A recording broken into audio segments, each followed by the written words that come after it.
रोही पिंपलगांव मामले की कड़ी निंदा करते हुए नांदेड़ जिला महिला कांग्रेस कमेटी की ओर से जिलाधिकारी कार्यालय में बुधवार 17 जनवरी को ज्ञापन सौंपा गया। मानवता को कालिक पोतने वाली इस घटना का निषेध कर जिला कांग्रेस कमेटी की उपाध्यक्ष मीनल पाटिल खतगांवकर, प्रदेश उपाध्यक्ष रेखा पाटिल चौहान, पूर्व महापौर मंगला निमकर, प्रोफेसर ललिता शिंदे आदि सहित अन्य पदाधिकारी महिला कार्यकर्ताओं ने आरोपियों को तत्काल गिरफ्तार कर उनके खिलाफ सख्त कानूनी कार्रवाई करने की मांग ज्ञापन के माध्यम से की है। तो वहीं पिछले दिनों ऐसी कलंकित घटनाओं को अंजाम देने वाले आरोपियों के लिए देश में दिशा कानून और राज्य में शक्ति कानून पारित किया गया है, मगर उस पर अमल नहीं किया जा रहा है। ऐसी नाराजगी भी मीनल खतगांवकर और रेखा चौहान ने MCN हिंदी न्यूज़ के माध्यम से व्यक्त की है। रोही पिंपळगाव येथे जी घटना घडली आणि 6 वर्षाच्या चिमुकलीवर निर्घृणपणे अत्याचार झाला आणि अमानवीय तिचा खून करण्यात आला आणि ही घटना निश्चितच त्या कुटुंबासाठी अत्यंत वेदनादायी होती आणि एकंदर समाजासाठी ही घटना फार हृदय हेलावून टाकणारी आहे।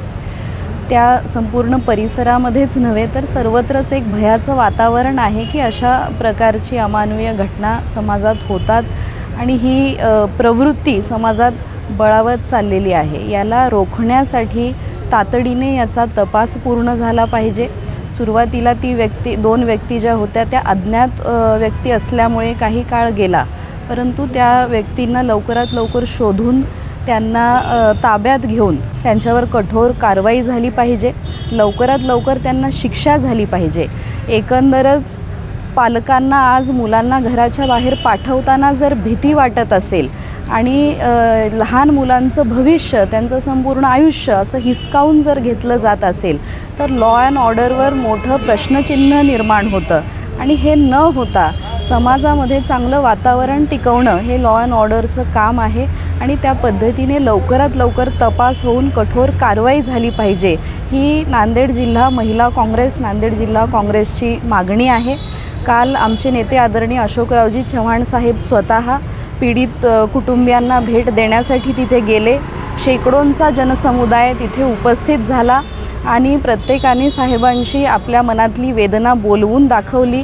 तिथे अधिकाऱ्यांना, प्रशासनांना साहेबांनी त्या सूचनाही दिल्या आणि पोलिसांनाही तसे निर्देश दिलेले आहेत की लवकरात लवकर हे जे 2 मनुष्य आहेत त्यांना ताब्यात घ्या, हा तपास पूर्ण करा आणि नागरिकांच्या मनात निर्माण होत चाललेली भीती आणि समाजात निर्माण होत चाललेला असा गैरप्रकार याला लवकरात लवकर आळा बसला पाहिजे। निश्चितपणे आता पोलिसांनी आश्वासन तसं दिलेलं आहे की तपास सुरू आहे आणि या पद्धतीने लवकर जर ही निष्काळजीपणा जर यात झाला आणि तपास लवकरात लवकर पूर्ण झाला नाही तर वेळ प्रसंगी महिला काँग्रेस या बाबतीत आंदोलन सुद्धा छेडण्यासाठी तयार आहेत। इथे महिला काँग्रेसच्याही पदाधिकारी आहेत, त्याही या विषयावर बोलतील। आज आम्ही जिल्हाधिकारी महोदयांना रोही पिंपळगाव येथील जी अगदी अमानवीयतेचा कळस झालाय तो आणि नांदेड जिल्ह्यामध्ये पण अशा ह्या घटना घडतच आहेत।